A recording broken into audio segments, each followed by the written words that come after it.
Hey y'all, and welcome back to another video of My Creative Life with Kelssweetie, where we read books and we make art. Today we are combining those two things because I have started a short little series here on the channel for Artist Appreciation Month this August. I started off this series with a video talking about my children's book collection, about how inspiring vintage as well as new children's picture books that have been coming out, how inspirational they are to me, to my creativity, to how I think about crafting, to how I think about making even videos and everything, what's possible out there.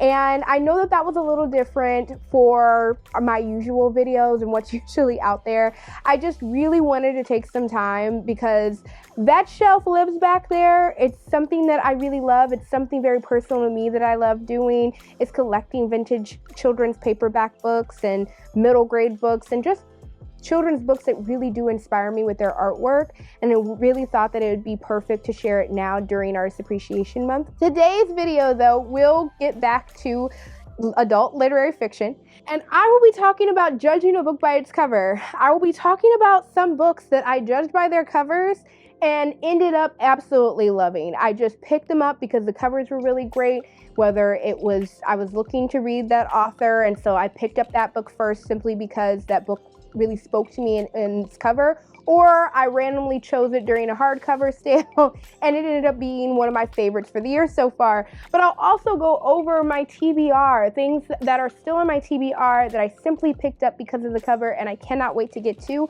and I'm hoping that they're amazing so that I can add them to what is not only a book collection but also an art collection for me personally. It is that much greater when I love a book and the cover is amazing as well. I know that there's been a lot of conversation, especially in the horror community, about how horror covers have become more literary fiction covers in order to sell more copies, especially now that horror is picking up in popularity. I think that's a very negative way to kind of look at the whole conversation, but it is working in publishing myself.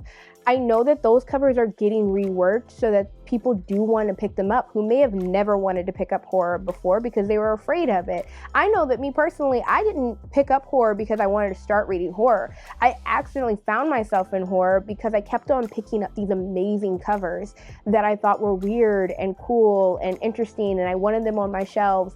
And then I found myself in the horror genre all of a sudden. So personally, I think that it's a really great thing that we're starting to see horror get a better treatment as far as the publishing world is concerned and marketing those books, and not simply slapping a couple of images on there that they feel like it's dark enough or moody or is low quality in some ways, but really getting a different look at actually having typography, actually using more colors than just simply blacks or even just reds, just having a different look at horror as whole and not simply just what's the scariest thing we can put on the cover.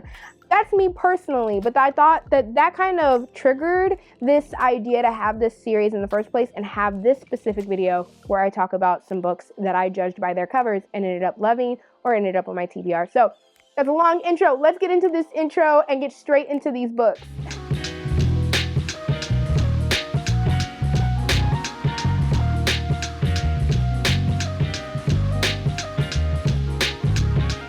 So I'm going to get right into the books because I do have a good amount over here, and this isn't really a book recommendations video per se, but I do hope that you maybe see these books and go, I want to pick that up as well. So we're going to move quickly through them. Starting off, we're going to talk about books that I judged by their covers and they ended up being a great 5-star, even sometimes 4-star, but really recommended from me. To start off is one that ended up being a great win for me earlier this year, and that was Victor LaValle's The Devil in Silver. This book is amazing. Absolutely amazing. I put it up there with Chain Gang All-Stars. Honestly, if you loved that book and how that story was told, you'll actually really love this book as well. I think it's one of Victor LaValle's lesser known works. I think a lot of people read The Changeling or Lone Woman because both of those got a lot of marketing push, but this one I don't think did. And honestly, I picked this one up over Lone Woman and The Changeling because of the cover. I loved this buffalo bleeding monster of a cover. This is very reminiscent of even why I wanted to pick up the Buffalo Hunter by Stephen Graham Jones. Even though I have had no luck really with Stephen Graham Jones' book, that is my last one that I will really try. It's because of the cover. The cover was just amazing. I love a buffalo on the front of a cover, I guess. And this was reminiscent of it, but I wanted to pick it up. I ended up loving this book. It is about a man, Pepper, in a mental health hospital. He ends up there after getting in a really big fight, and what actually ends up happening to him and what he starts realizing about himself while he's in there. All while a monster is slowly killing off people in the ward. He absolutely thinks that there is a monster that's living inside of the mental health ward and they're doing nothing about it. And that is what the story is about. However, the reason why I say it's like Chain Gang All Stars is because throughout the book, you're getting actual facts about the mental health care system, about how it affects many different people, how it affects Black people, how it affects women, older people, immigrants, all of that. And our main character is a white man. So you're moving through all of those conversations in comparison to his treatment and what's happening to him eventually when he does end up like having this epiphany about his life and where it's going and whether or not he was supposed to be there in the first place. Absolutely loved it. I don't think that I would have chose this one had I not really fallen in love with the cover. One that I picked up while I was in Seattle. I had gone basically the Seattle trip for our anniversary, I want to say 2 or 3 years ago, was a book trip for me. I simply wanted to go to a bunch of bookstores and I got my wish and I picked up so many amazing, like I had to leave so many amazing copies of books that I wanted to pick up just because of the cover. Never heard of it before. Love that cover though. I want it. It's an amazing cover. So two of these actually in this stack are from that trip, and this was one of them. This Thing Between Us by Gus Moreno. I hadn't heard about this book whatsoever, and then I picked it up and I started hearing about it everywhere. I don't know how that works, but the cover itself was absolutely amazing. One thing that I've learned, I love a gritty matte. I love a gritty matte. Like, you may not know what that is, but it's like when you feel a texture on a matte cover. I know for some of y'all who are like sensory, y'all can't stand it. Me, love it. Absolutely love it. It's the best thing in the world to me. And this book was small and it had really simple, like this great vibrant red and this off white and this off black. And what is this? Is that a portal? Why is there a dog on the front? This is still a favorite cover of mine, and I still absolutely love it. I picked it up because of the cover, would never get rid of it because of this amazing cover. Who designed it? Sarah Wood. Sarah Wood designed this cover, and it is from FSG Originals. I love their books. Check them out because I pick up a lot of their books and they end up being favorites of mine. If you don't know what this book's about, I've talked about it so much on this channel, so we're going to talk about it just real quickly. This book is about Tiago, who loses his wife Vera in a very freak accident, and it deals with his grief afterwards. All while, before she had passed, they had moved into a new place in Chicago, and they feel like they're being haunted by their Itza, which is essentially an Alexa. Weird things start coming up to the house that are unsettling. Why is there lye being ordered? Why is there a light going off in the middle of the night from the Itza? They think that they're being haunted, and then Vera passes, and Tiago doesn't know what to do with that. He is full with dread and grief, and issues of identity are even in here in regards to him and his culture, who he is as a person, and dealing it along with his mother-in-law, Vera's mother. There is a lot in here in regards to depression and grief. Huge trigger warnings in regards to that conversation because you are definitely getting it in here. And if you are somebody who is like, hey, I'm really not into a dog passing, the dog's on the cover for a reason. So a big trigger warning on that. I know that me personally, I'm not really like having an issue as far as that in stories, but I know that there's a lot of people out there who are. So I do like to tell people there's a huge trigger warning in regards to that because it is graphic. So love this book. Boots down. Would recommend this book all day, every day. And if it did not have this cover, I don't think I would have picked it up. So shout out to Sarah Wood for having me pick up an all-time favorite of mine. Another one that I picked up from that Seattle trip, and I would never ever regret picking it up, Ring Shout. Ring Shout. I know that y'all have heard this like crazy because Sinners came out this year, and this was a huge comparison if you were looking for the same vibe, which I fully agree in. But I had not heard about this book really before I had picked it up during that Seattle trip about 3 years ago. The cover, y'all, get into it. I hope that they never redo this cover because this cover sells it. This cover is art. If I could put it up on a wall and I'd be like, that's amazing. That's wonderful work. Wait, let me talk about who it is, who illustrated it. Let's talk about who illustrated it. Henry Sinney Yee. Henry Sinney Yee made this cover. Shout out to them. Absolutely love it. Can't get enough of it. If you've not heard what Ring Shot is, which would be strange at this point because I feel like so many people have recommended this book earlier this year, it is about a trio of women during the beginning of the release of Birth of a Nation, and they are Klux hunters. They look like these monsters from another dimension, look like Ku Klux Klan members, and they actually prey on Klan members and their hatred.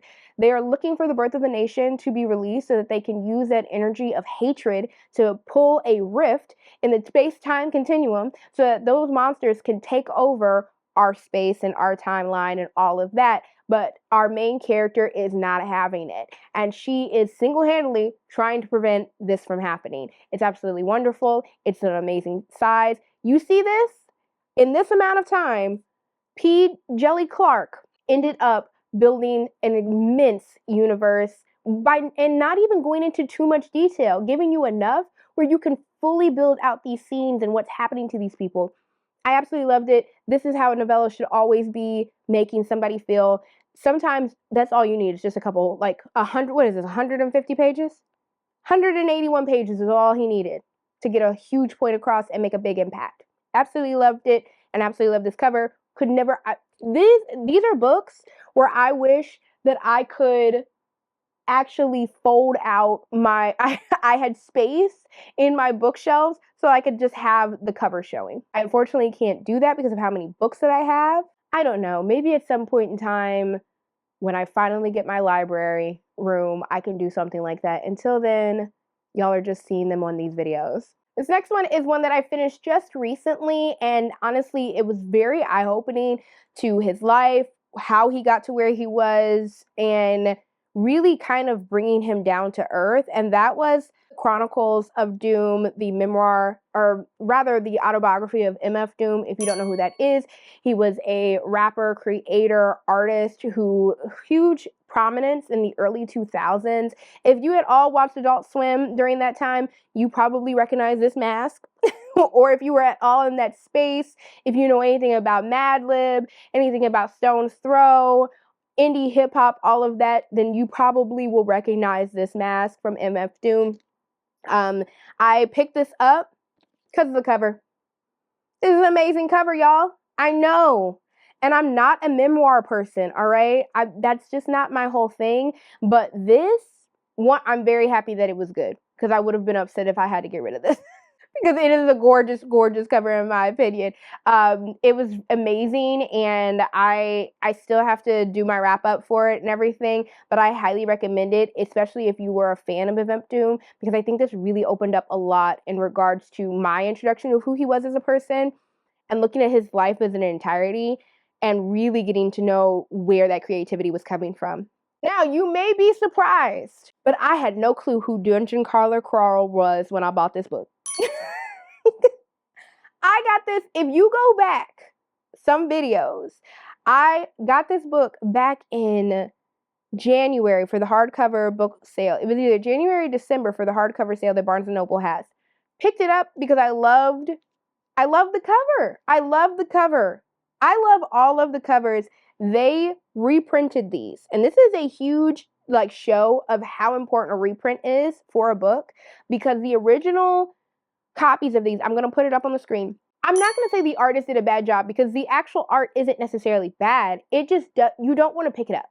You're not like, oh, I want that on my book, on my bookshelves at all. Like bright colors or big text or typography, shapes, design, movement. These are all things that people want when they're picking up these books. And you'll note, at least for me personally, but you heard nothing about it. As soon as they reprinted these, everyone in the world was reading these books. You could not get away from people reading these books. And it's because they redid these covers. I cannot tell you enough how important reprints are for a book. I cannot tell you enough. And now I'm like, okay, I will slowly move through these books because I know that I'm not going to knock them out in like one go whatsoever. Like that's just not going to happen. And I read this one with the immersive tunnel, which they only had it for book 1. So I've got to really slog through the rest of these, but I'm looking forward to it. It's because of these covers, because I want to have all of them. They're all so, so good. They really are just amazing. And again, got that gritty texture. You know I love that gritty texture. If you've not heard what Dungeon Crawler Carl is yet, or you're new to BookTube, in this book, Carl is just a regular guy. He just ended up in a breakup with his girlfriend, but he still has her cat, Princess Donut. Princess Donut ends up running out of the house when he's playing video games one day, which inadvertently saves his life because at that moment, the entire world is leveled. And Earth is now a part of a sick alien reality game show called Dungeon Crawler. Carl ends up one of the dungeon crawlers and goes into the core of the earth, which is full of levels in this dungeon. And he has to fight off all of these monsters and llamas and and other people who are dungeon crawlers who are trying to kill other people off so that they can get to the end and try to survive because you can't go up anymore. And there's a master splinter rat coach type of situation and an AI computer overlord who's got this foot fetish. And it is so weird and it's so entertaining and it's hilarious. And I think that if you need a break at all from reading horror, I think I would recommend to any of my horror readers out there to read this book because it's graphic. So I think that I say that so much because I wouldn't necessarily recommend this to somebody who's just like, oh, I just like sci-fi or I just like, rom-coms or something. I would not recommend this to them because it is very graphic and I think that it has a certain sense of humor that only a lot of horror readers are like, if it's graphic sci-fi or something like that, a little darker, would really think it's funny, really think it's hilarious and not cringe at or anything. I had such a fun time with this. I'm constantly happy that they reprinted this book. Who did it? Ace. Shout out to Ace for redoing this book. Let me tell you who the creative designer Will Stalley did the jacket design and illustration, and he single-handedly, Matt Denneman needs to send him a Christmas card because this single-handedly restarted the entire campaign of this book franchise. So excited to get into the next ones, and I'm always singing the praises of a reprint because this did that. Another book that I picked up recently, actually, no, I picked this up, I want to say I picked this up in January, but it's starting to kind of blur on whether or not that's true. But I did pick it up because of the cover, and that is Polybius, which I know I'm saying incorrectly. I've already talked about why I keep on saying it the way that I'm already saying it, by Colin Armstrong. I actually work at the imprint Gallery Books that put this book out, and I did not know because it had been worked on way before I kind of gotten there that this was coming out. Love it. I picked it up because this is amazing. This is a wonderful, amazing cover. It glows, and it takes place during the 80s, and you could absolutely tell that from looking at the book. I also love video game type of horror novels, and this was definitely that. Love the pink and the blue. Honestly, it had everything that I liked except for a gritty cover. You know what would have made this even better? The entire cover was gritty except for the screen. That's just me. Maybe it wasn't in the budget. That's fine. That's absolutely fine. I read this recently, and I have talked about how I felt about it. It was great until literally the last quarter of the book. But that does not mean that I'm going to get rid of it because the rest of it was actually really good to me. Okay? That is what it is. But this has to do I think it was 1984 when this takes place, or 82. And our main character, Andy, is working in this small town in the Silicon Valley, wants to leave, actually isn't in the Silicon Valley, wants to leave for the Silicon Valley. She's like a gamer type of tech nerd type of thing, and she wants to work on tech up in the Silicon Valley in the 80s. Yeah, I said tech so many times there. But this new video game comes to her small town, and people start to get aggressive. Strangely aggressive. I compared this to The Loop, which was still a favorite of mine in regards to small towns and government operations and experiments and all of that. This is very much like that with just video games. Video games are involved in this. So I did love like a majority of this book. It was really great and I would recommend it. It was just the last part that nearly had me. The last book in this lineup of books that I picked up that I judged by their cover and ended up being amazing, Portal Mania. I've talked y'all's ears off about this book, about how amazing it was, how I was not expecting it to be as hard-hitting as it was, and I will continue to speak its praises. Let's get into this cover. I picked it up because of the cover. Now, I will say, this cover I feel like doesn't entirely explain. I think it speaks to the title. It doesn't speak to the content, which is fine because I don't think that you could truly speak to the content in this book because of how dark it is and how complex it is. And it's many different stories. And to focus on only one thing within the book would have been strange when there's so many different things in the book and there's not exactly just one. And throughout all of them, portals is a main concept. So it does speak to it in that way. But I don't feel like the cover necessarily tells you how dark this book is whatsoever. But that does not mean that it didn't get me to pick it up. I picked it up because I was really interested in this cover. Now, I'm going to give a warning because I know that some people out there have some sort of feeling about this. It's got deckled edges, y'all. I know some of y'all hate deckled edges. I personally, as somebody who read the series of unfortunate events as a child and loved them, I honestly love a deckled edge. It doesn't bother me, but I know some of y'all feel some type of way about that. It has deckled edges. This also has French flaps, which I know some people feel very strongly about as well. I don't know. Some of y'all are just out there feeling lots of different ways about book anatomy. This book was amazing. I can't really explain to you everything that's in this book.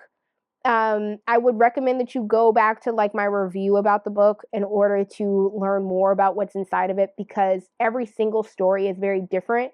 I can only really tell you this book has to do very much about the political climate, something we're experiencing right now in America very strongly. It talks about marital relationships very, very much. It talks about learning about your identity, especially later in life, learning about your queerness later in life from a feminine perspective and how others take that information. Parents who are overbearing or have certain ideas about who their child should be or who their family should be and what happens when they feel like they're not getting what they thought that they would get out of the deal.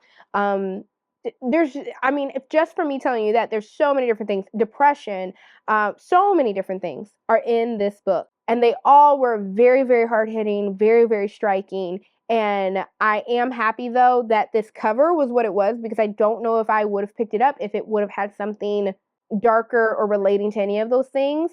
Unless it was something interesting, But I do admit that I picked this up because of the cover. We're going to quickly go through my TBR of covers that I've judged the book by its cover. And honestly, some of these I've not heard anything about. Now, some things I picked up and they moved up my TBR faster because of the cover. I'm not covering any of those, but I did make sure that I put in here things that I didn't feel like I'd seen. I was just scrolling or walking through the bookstore one day. I saw them and I went, okay, I'm going to pick those up. First and foremost, I've talked about this. I'm reading it next month. Very excited about it. Pedro and Marcus take stock. Oh my God, take stock. This is also an Astra House release. The Doom book was also an Astra House release, and I'm just in love with this cover. I love an illustrated cover, and all the way around, I was impressed. I literally picked this up because I love the cover.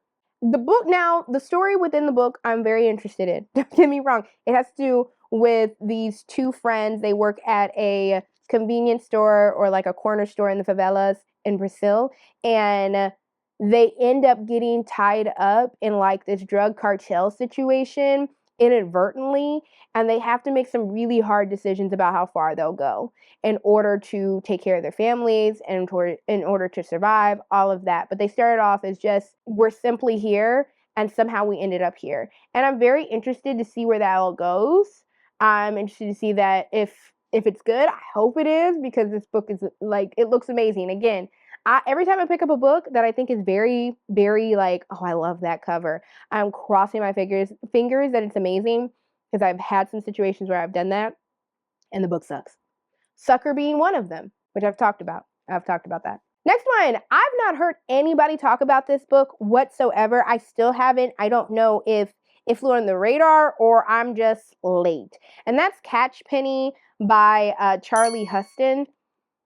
I'm going to be honest with you. I think that this is just about tech or a video game, which is between the cover, this color green, and video games and a thriller.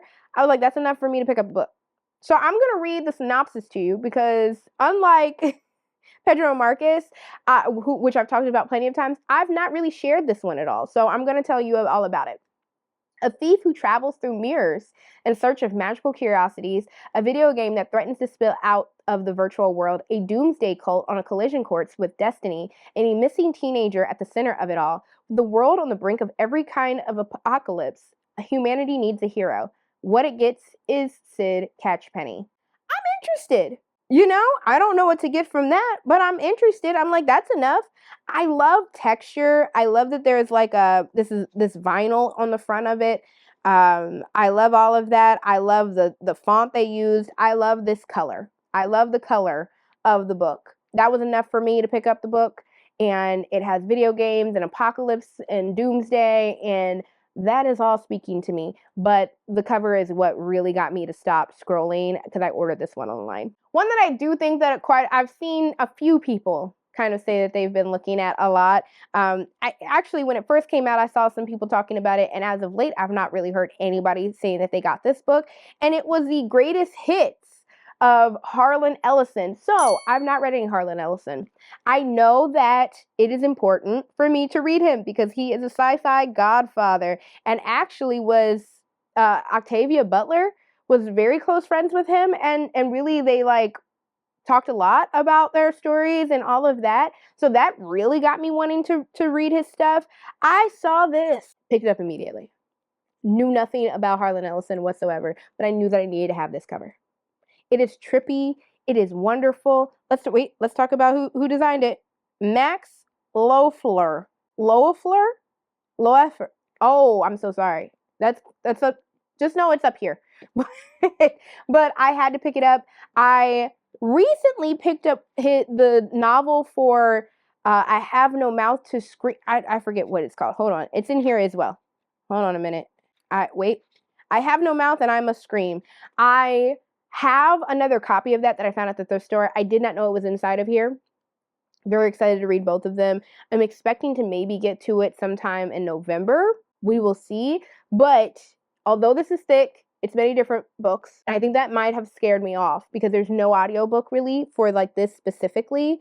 But I know that I really want to get into it at some point in time. It may be by the end of the year because I've had this now for 2 years and I need to get to it already. But I know for a fact that I could never. I am hoping that it's really good because this cover is amazing. It's just absolutely amazing. And I love even the spine. It's so funky and psychedelic.